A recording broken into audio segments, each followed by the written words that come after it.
Hello everyone and welcome back to another video. As many of you are aware, Super Train 2024 took place this past weekend here in Calgary, Alberta. Lots of highly anticipated newly released models and a new announcement was on display at the show, so I figured I'd put together a short recap showcasing some of these models. I will also be showcasing a few of the lesser known vendors that I found interesting, in addition to some of the interesting layouts that were on display at this year's show. This year, the show filled 3 large gym spaces at the Genesis Center, which was almost double the size compared to 2023. Lots of new layouts were on display, which attracted thousands of modelers and curious families in the area.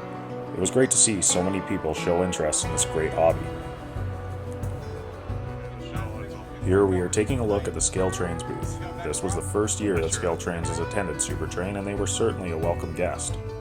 It was great to speak with their lead product manager, Mike, and see some of the upcoming releases, particularly the gray KCS AC4400s.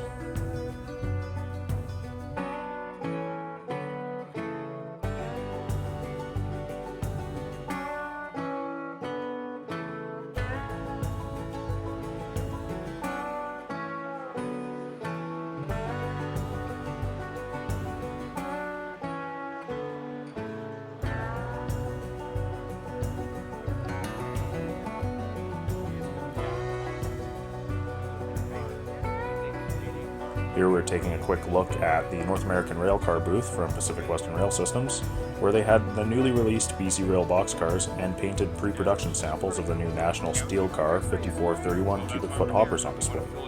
These covered hoppers look absolutely incredible and are a much needed addition to any modeler's grain fleet.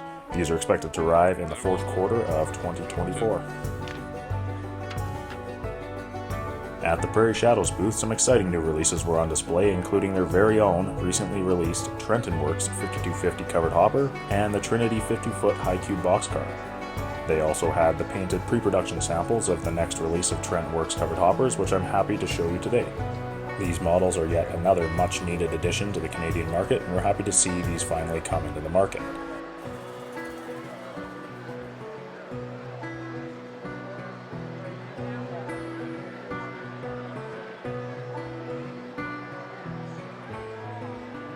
Another model Prairie Shadows is bringing to market is the re-racked NSC 89-foot tri-level auto rack featuring the Portec Rave doors.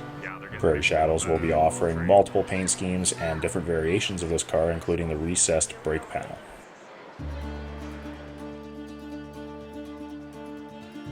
Next, we find ourselves at Aurora Miniatures booth, where they had a few of the newly released boxcars and gondolas on display, as well as a painted sample of their soon-to-be released CN SD50F.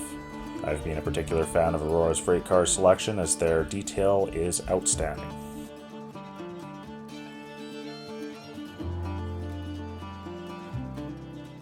Beside Aurora Miniatures, Otter Valley Railway was on display with a large selection of their trash gondolas, CN pipe cars, as well as some of their Otter Valley exclusive paint schemes from Rapdio and Intermountain Railway. If you haven't already, I would recommend checking out the paint schemes that Otter Valley Railway offers for their trash gondolas. These cars look absolutely outstanding, and I will probably be picking up some of these in the near future.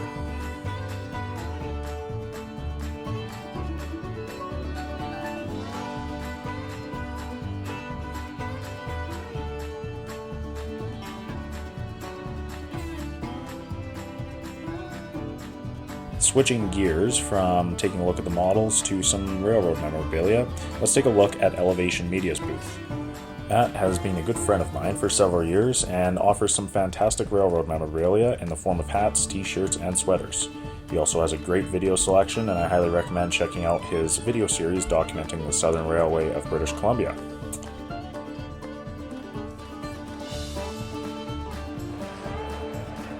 At the Rapdio booth, there was definitely lots to see. Rapito's BC Rail M420s just hit the market, and they had a few of them on display. The CN GP9 and GP9 slug sets were also on display, as they are also soon to hit the market. As is a common theme recently, the CN GP9s are another highly anticipated model and a much needed addition for Canadian modelers. I'm definitely excited to receive these in the mail and can't wait to have them on my way out. On the topic of GP9s, Rapdio announced CP GP9U and GP9U slug sets at the show this year, which is yet another welcomed announcement for Canadian modelers. The CN and BC Rail -840 CMs were also on display. These models are expected to arrive later this year, and these are the upgraded versions from the previously released Prime Mover series of -8s. Also on the Rapdio booth, there was a lot of pre-production samples, including the H16-44s, GP40s, and slug sets, as well as the Metra F40 PHM-2.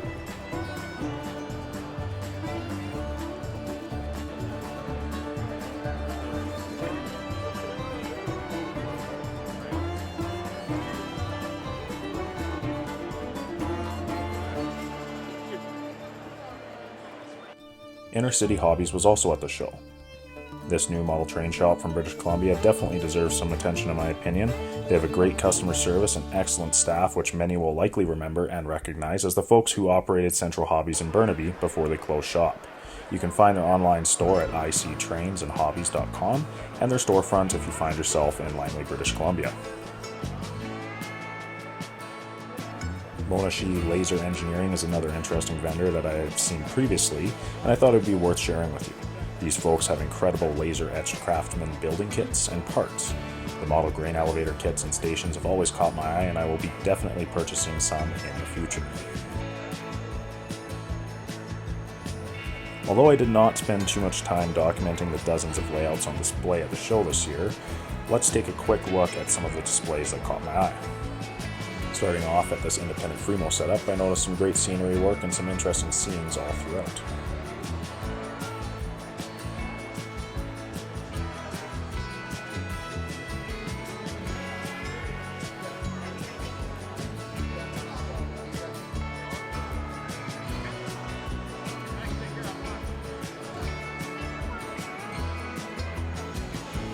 The Calgary Lego Train Club had a setup this year.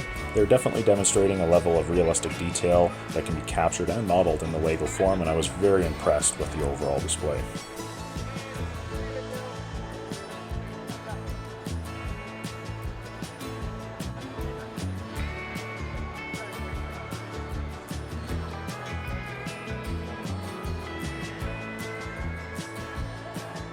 Lastly, here are a few clips of the Western Freno setup that I was fortunate to be a part of this year.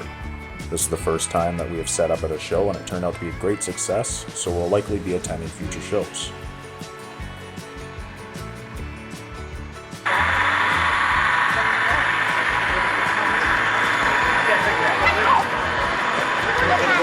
It's as good as that one. Like really? Honestly, not far off. It's alright, I run Nikon. Regardless. Does it not reduce the pixel count? Nope. Like I got neutral densities, I got all the color gradients, I got stuff for fluorescent lights, I got all that. The plates are about that big, so even on my big lens, they'll fit.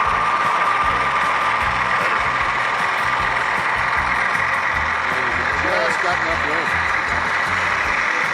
Wow, you almost expand that.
I hope you enjoyed this quick recap of Supertrain 2024. Please feel free to comment, like, and subscribe, and stay tuned for more future railroad-related content just like this.